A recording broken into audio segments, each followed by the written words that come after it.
back to the ground now with Miller. And this has been a familiar sight all afternoon as they stop him behind the line. That's going to go as a loss of 2, and it'll be second down.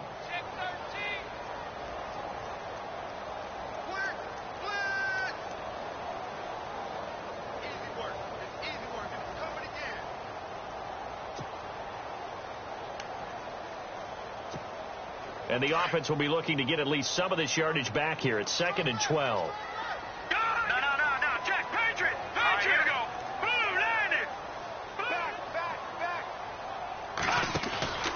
Now back to throw. Rush coming, and he's taken down. And we're going to get another timeout called by the Lions. That's going to be their second. They'll be left with one more plus the 2-minute warning, and we'll be back.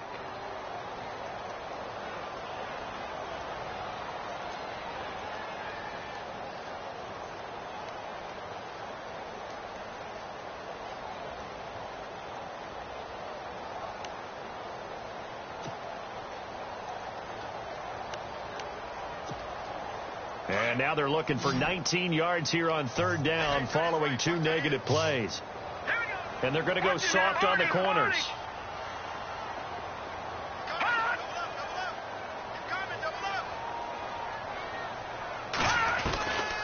Now on 3rd and long, they'll look to throw. He's going to wind up and air it out. And incomplete. The contact made the ball roam free and brings up 4th down. They bounced up after taking a sack and took a shot downfield.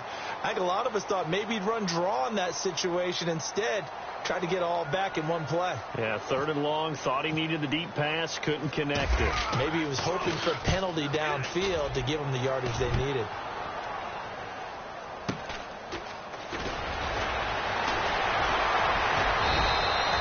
Call that an even 50 yards on the punt, with 7 on the return. And the Lions will take over. And Detroit getting set to go now. And they'll be looking to atone for last time's mistake of fumbling inside the red zone. Certainly they don't want to do that again. And so much emphasis placed on red zone offense. I mean, you have periods devoted in practice just for that, because everyone knows how vital it is to put points on the board when you've entered that part of the field. And to come away with nothing, that's difficult for a team to handle. And difficult, and now we'll see if they can make it less difficult on themselves on this drive. They'll come out throwing here on 1st down. And he fires one incomplete. Brandon, it looked like he had his hands on it for a moment, but let's face it, that was going to be a tough catch all the way because of the presence of the defense right there as he was trying to haul it in. Yeah, nice job to force the incompletion.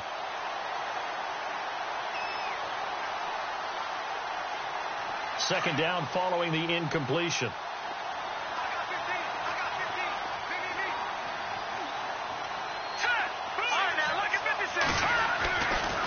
Back to throw here. And hauled in here by Richard Rodgers. And he's going to get this one across the 30-yard line. A nice pickup there of 11 yards, and it'll move the sticks. Now on 1st down, he'll drop to throw it. Ebron with it over the middle. 23 yards on the play. And at this stage, down in the second half, looks like they just wanted to find a way to get it in the hands of their playmaker, and they did. I think you're exactly right. I don't think the coordinator's looking at his play sheet and trying to figure out which play will work well. And he's going to be intercepted a 3rd time. Picked off at the 23. Room here to run. And now nothing but green ahead of him. And he will score. Touchdown, Chicago. And that one will pretty much erase any hopes of a 4th quarter comeback. With emphasis, interception, return for touchdown. Door closed, locked, reinforced. Now the Bears offense ready to take over again. Now the previous drive they punted, but that was just the first time they've had to do so in this game. And when they turn on the game film, the coaches will rant about this, right? They'll say, oh, God, we got to move the ball, guys. We can't punt the ball away. But they have to keep smiles off their faces because that's the first time in the game they've had to do so. They've moved it quite well. They'll overall be happy with what they've seen. And Detroit getting set to go now. And last time, decent field position through the pick 6, obviously costly. but they can't afford to just bunker in now. All right, good field position means go ahead and attack on offense. Try and press the advantage a little bit. They just have to be better with the football on this possession. So that didn't bother you too much last time? No, because it's exactly what you're supposed to do. You can't have good field position and not try to take advantage of it. Sometimes the defense makes a good play, too. A really nice pickup of 14 yards, and it moves the sticks. They'll set up to throw. To the right side, complete to Taylor. 15 yards through the air and a first down. In recent years, the slot receivers really gained stature in the NFL because they can do so many things. Yes, they can line up wide like your normal wide receiver, but they have that kind of courage and toughness to run. He's got it at the 15. And he takes this thing down deep into Chicago territory. And now the Bears going to signal for another timeout. That's going to leave them with just one remaining here in this fourth quarter. Two big plays in succession. Not sure this D knows what hit him, but now they got to get ready. It's first and goal. They'll look to throw here. The quick slant caught. And he'll get into the end zone. Touchdown, Detroit. Eric Ebron, his third touchdown now on the year. And the Lions are able to draw a bit closer. And that will cut this lead down to 13. So down a couple scores, only one timeout left. You figure they have to get this one. And the Bears hands team able to pounce on it and get the football. Fourth quarter, they felt like they needed the football back. Unfortunately, they couldn't get it. And I know we brought analytics into the game, and someone has said here that the data says that when a team's expecting an onside kick, 80% of the time, the team expecting it, they do actually recover the ball, which is what we saw here. I just wonder if that number is much more of a anecdotal type of a number. Kind of like when the coaches tell us, well, when you score on special teams, 93% of the time you win the game. I'm still waiting to see that number empirical. Here's a give to Miller. And some room to roam now. And he gets this inside the 35-yard line.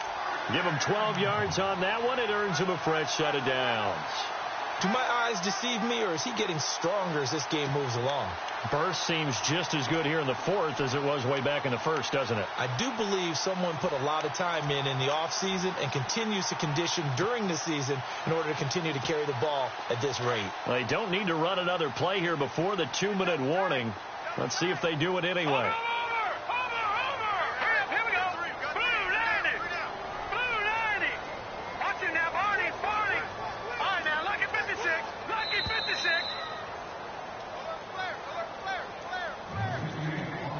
Time for a break. We'll come back and see this one out after this. Shift together here from the D-line. All right, here we go. Green, Leopard, gun. All right, here we go. Green. They keep it with Miller on first down. And that play is blown up, losing yardage back at the 35. And now right out of the 2-minute break, we'll get a timeout used defensively with 1:56 to go.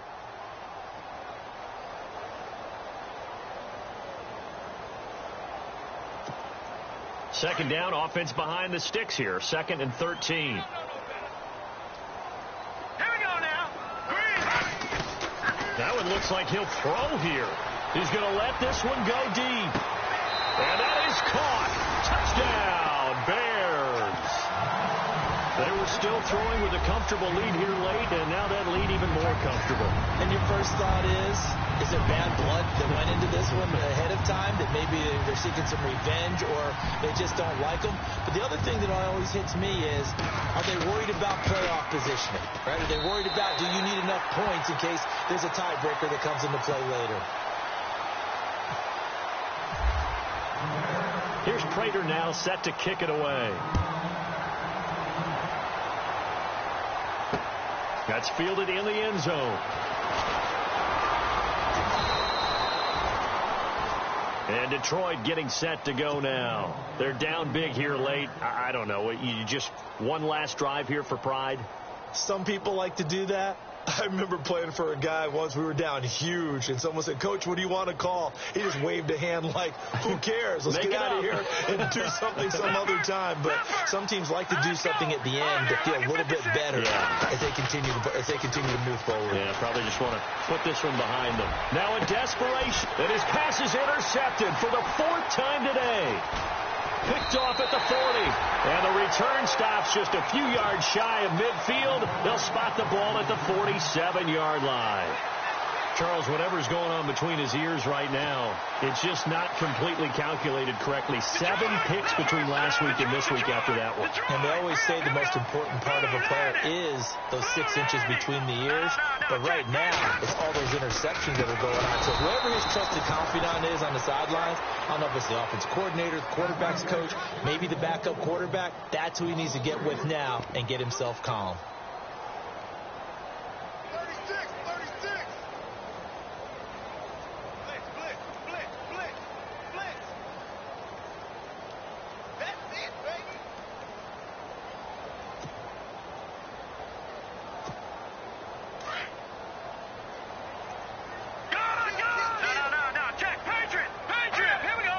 Defense showing blitz.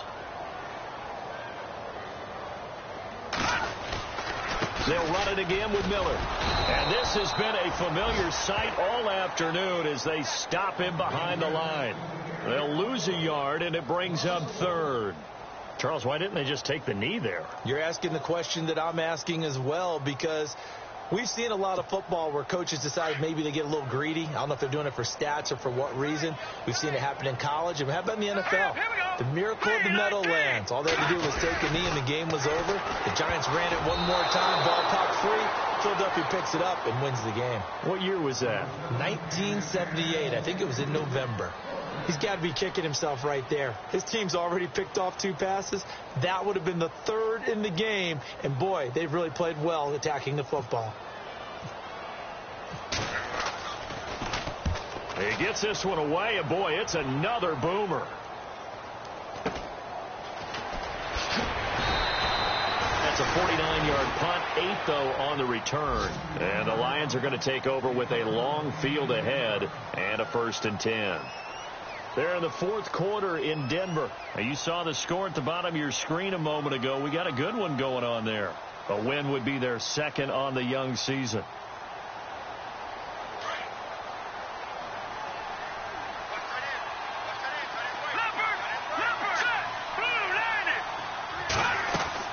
Trying to shake off the interception from the last drive. He'll look to throw. He's going to let it fly. And that one falls incomplete. Looked like he might have had position there, but he couldn't hold on at 2nd down. I remember a coach telling me a long time ago the difference between playing corner and safety in the NFL. Corner is like the Autobahn. Everybody just flying by, and these corners have been really busy in this game, although they got it done on the last play. On the last play, yes, but there have been some good numbers put up against them offensively. On 2nd down, here's Henry. They get 6 here after the incompletion, and it'll leave them with a 3rd and 4. And that looked like some pretty easy yardage there right up the gut. And he's a guy that has some height to him. So when you don't have to drop a shoulder or create or get through contact or trash, makes it a lot easier to stay upright, see the field, and make a run as we just saw there. A big offensive explosion helped leading them to victory. And the defensive guys, they're just saying, hey, put those points up every week. We'll just keep winning. They will gratefully accept them, won't they? It makes their job that much easier when they're scoring that many points. Allows them to play with a totally different style and a different flow. So for the Bears, they move back over 500 at 3-2 now on the year.